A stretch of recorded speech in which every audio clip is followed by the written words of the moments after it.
आंगन का पानी बरेरी ठेकल जाए, लोगबा कोई न पतियाए, सच कहे जग मारल जाए, झूठे जग पतियाए। गृह विभाग 20 साल से माननीय मुख्यमंत्री बिहार आदरणीय नीतीश कुमार जी के पास है।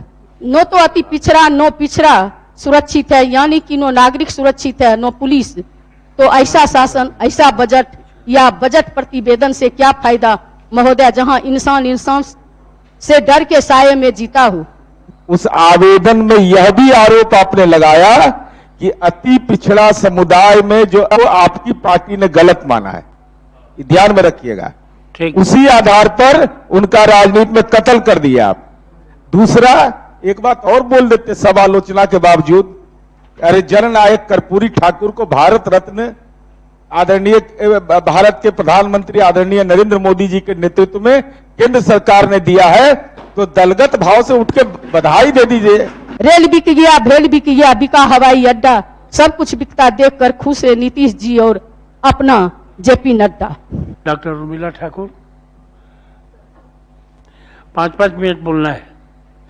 सभापति महोदय, नेता प्रतिपक्ष विधान परिषद आदरणीय बिहार की पहली महिला मुख्यमंत्री राजमाता राबड़ी देवी जी, नेता प्रतिपक्ष विधानसभा युवाओं का आइकॉन आदरणीय तेजस्वी यादव जी, विधान परिषद में मुख्य सचेतक आदरणीय अब्दुल बारी सिद्दीकी जी, देश ही नहीं दुनिया के सबसे बड़े समाजवादी नेता, गरीबों के मसीहा व राजद के राष्ट्रीय अध्यक्ष आदरणीय बाबू लालू प्रसाद जी के प्रति आभार व्यक्त करती हूं, जिनके आशीर्वाद से मैं आज इस सदन में पिछड़ों एवं अति पिछड़ों के बजट पर बोलने के लिए खड़ी हूं।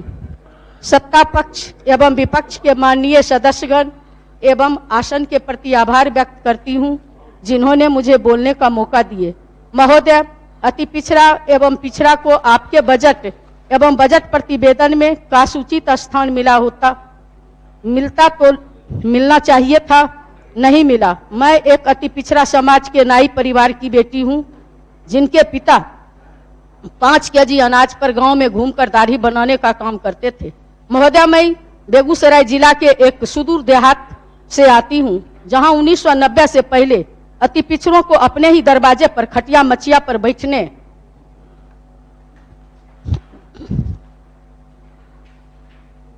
की आजादी और हिम्मत नहीं थी। अगर 1990 में बिहार की जनता के आशीर्वाद से महोदय बाबू लालू प्रसाद यादव जी का बिहार के राजनीतिक क्षितिज पर उदय नहीं होता, तो एक अति पिछड़ा की बेटी कुर्ता पहनकर महोदय इस सदन के अंदर और बाहर बोल रही नहीं होती। यह सत्य है महोदय, कबीर जी के बानी में आंगन का पानी बरेरी ठेकल जाए, लोगबा कोई न पतियाए, सच कहे जग मारल जाए, झूठे जग पतियाए। एनसीआरबी डाटा के अनुसार बिहार में पिछले 20 साल में 60,000 नागरिकों की महोदय हत्या हो चुकी है, जिसमें 21,600 सिर्फ और सिर्फ अति पिछड़ा की हत्या हुई है। बिहार पिछड़ा वर्ग की महोदय 13,200 लोगों की हत्या हुई है। भरोसा महोदय, आज नागरिक की हत्या होते होते पुलिस की हत्या होने लगी है। गृह विभाग 20 साल से माननीय मुख्यमंत्री बिहार आदरणीय नीतीश कुमार जी के पास है। आज न तो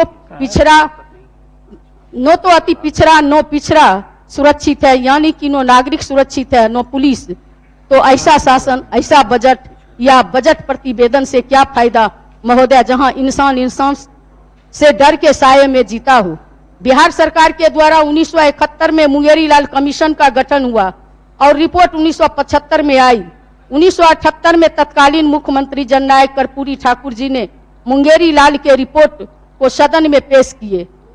मुंगेरी लाल कमीशन के रिपोर्ट में 128 ओबीसी के जातियों को चिन्हित किया गया, जो सामाजिक रूप से, आर्थिक रूप से, राजनीतिक रूप से, नौकरी पेशा में कितना पिछड़ा है, उसके आधार पर रिपोर्ट तैयार की गई थी, जिसमें महोदय बीसी के 34 जातियों को और एमबीसी के 94 जातियों को शामिल किया गया। उस रिपोर्ट के आधार पर महोदय जननायक कर्पूरी ठाकुर ने बीसी और एमबीसी को 2:3 के आधार पर विभक्त किए, जिसमें बीसी को 8% और एमबीसी को 12% आरक्षण तय की गई।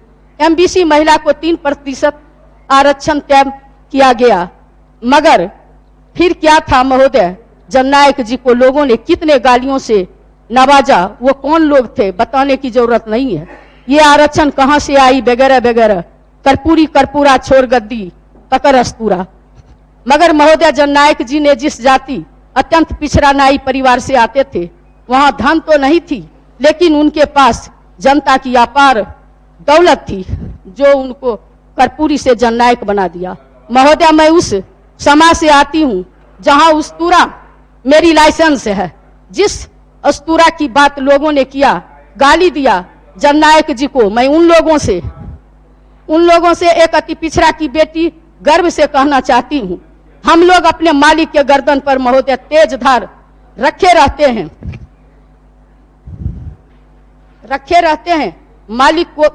मालिक सो जाते हैं, फिर भी उनको हम पर पूरा भरोसा रहता है, ये सेवक मेरा गर्दन नहीं काटेगी या काटेगा। ये भरोसा महोदय समाज से हमारे पुरखा ने और हमने जीता है। आज भी ओबीसी या एमबीसी के लोग सामाजिक रूप से, आर्थिक रूप से, शैक्षणिक रूप से, राजनीतिक रूप से काफी पीछे है, जो आपके बजट या बजट के प्रतिवेदन में उनके लिए कोई जगह नहीं है। 7 अगस्त 1990 में इस देश के प्रधानमंत्री बीपी सिंह ने बिंदेश्वरी लाल मंडल कमीशन की रिपोर्ट को लागू करते हुए ओबीसी को 27% आरक्षण दिए। उस रिपोर्ट में ओबीसी सिर्फ नौकरी में ही नहीं बल्कि सरकार के उच्च संस्थानों में भी 27% आरक्षण की बात थी। मगर महोदय बजट सारे आरक्षण को खत्म इस आधार पर कर रही है कि प्राइवेट कंपनियां सरकारी संस्थानों का जगह ले रही है, मगर वहां ओबीसी को या एमबीसी को कोई आरक्षण नहीं है। जगह होगी भी कैसे महोदय? आपके डबल इंजन की सरकार में सारे सरकारी संस्थान की जगह प्राइवेट कंपनी के हाथों बेची जा रही है।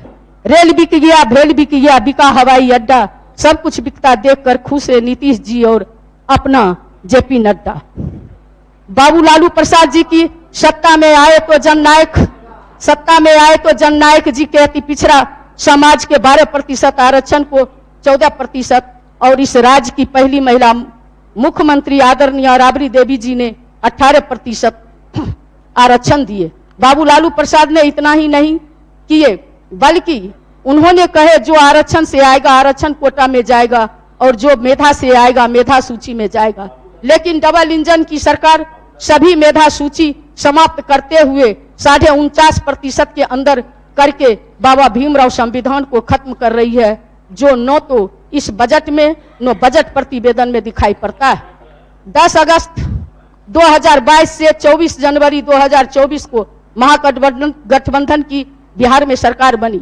17 महीना की सरकार में वर्तमान नेता प्रतिपक्ष विधानसभा युवाओं के आइकॉन माननीय तेजस्वी यादव जी ने बिहार में जातिगत जनगणना करा करके जिसकी जितनी संख्या भारी उसको मिलेगी उतनी हिस्सेदारी की बात करते हुए बहुजनों के आरक्षण को 65% और प्रगतिशील समाज के आरक्षण को 10% मिला करके कुल आरक्षण 75%। केंद्र सरकार को नवी अनुसूची में शामिल करने का अनुशंसा किए और अति पिछड़ा के आरक्षण को 18% से बढ़ाकर 25% किए। लेकिन पिछड़ा अति पिछड़ा की नहीं बल्कि आरक्षण विरोधी सरकार कुछ नहीं किए, उल्टे कोर्ट का रास्ता दिखा दिए। फिर क्यों अति पिछड़ों की राग अलापते हैं? वर्तमान में पिछड़ा 27% और अति पिछड़ा 36% इस राज्य में ठगा सा महसूस कर रहे हैं, जिसकी बात आपने नो तो बजट में नो ही बजट प्रतिवेदन में हिस्सेदारी की बात की है। जब आदरणीय राबड़ी देवी जी की सरकार थी तो कुछ जाति को समाज में जो हर दृष्टि से पिछड़ी हुई है उसको अति पिछड़ा से अनुसूचित जाति में शामिल करने के लिए केंद्र सरकार को अनुशंसा कर भेजे थे, जिसमें नाई, कानू, जुल्हा, मल्लाह आदि जाति थे। लेकिन वर्तमान प्रधानमंत्री जी से लेकर के राज्य के मुख्यमंत्री जी अति पिछड़ों की राग तो अलापते हैं, लेकिन काम की बात करने की जब बात होती है तो लालू जी को याद करके कोसने से फुर्सत ही नहीं मिलती है। वोट लेना था, वर्तमान सरकार महोदय जुलाहा जाति, तांती, पान समाज के लोगों को अति पिछड़ा से अनुसूचित जाति में शामिल कर दिए। वोट लिया हो गया तो फिर अनुसूचित जाति खत्म कर अति पिछड़ा कर दिए। आपने जोर तोड़ क्यों किए? आप अपने बजट में कुछ नहीं कहा। महोदय सरकार पिछड़ों और अति पिछड़ों को कहती है मैं अंबर, मैं सितारा हूं, मैं ही चांद और तारा हूं, मैं धरती, मैं नजारा हूँ, मैं ही जल की धारा हूँ, मैं हवा में फिजा हूँ, मैं मौसम का इशारा हूँ, मैं फूल, मैं ही खुशबू हूँ, मैं ही जन्नत का नजारा हूँ। अति पिछड़ों और पिछड़ों के लिए मैं और मेरी कुर्सी सब कुछ है, किसी को कुछ नहीं मिलेगा। महोदय, मैं अति पिछड़ा समाज की बेटी होने के नाते जो हमारे हिस्सा का हक है नहीं मिला। सरकार के इस बजट का या बजट प्रतिवेदन का विरोध करती हूं, क्योंकि स्वघोषित सुशासन की सरकार ने बड़ी चालाकी के साथ बिना अति पिछड़ों की आरक्षण का कोटा बढ़ाए बगैर बढ़ाए 8 संपन्न पिछड़ी जातियों को अति पिछड़ा में शामिल कर अति पिछड़ों की हकमारी करने का काम किया है, जिसकी मैं इस सदन में विरोध करती हूँ। पिछड़ा एवं अति पिछड़े के बजट पर बोलने के लिए अवसर देने पर आसन के प्रति मैं आभार व्यक्त करती हूँ। Thank you. पिछड़ी जातियों में जो विभिन्न सामाजिक समूह को शामिल किया गया, हम माननीय सदस्य के संज्ञान में लाना चाहते हैं।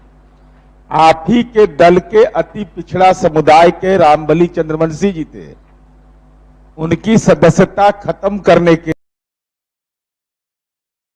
लिए आपने जो आवेदन दिया है, उस आवेदन में यह भी आरोप आपने लगाया कि अति पिछड़ा समुदाय में जो आपकी पार्टी ने गलत माना है, ध्यान में रखिएगा। ठीक। उसी आधार पर उनका राजनीति में कत्ल कर दिया आप। दूसरा, एक बात और बोल देते सब आलोचना के बावजूद, अरे जननायक कर्पूरी ठाकुर को भारत रत्न आदरणीय भारत के प्रधानमंत्री आदरणीय नरेंद्र मोदी जी के नेतृत्व में केंद्र सरकार ने दिया है, तो दलगत भाव से उठ के बधाई दे दीजिए।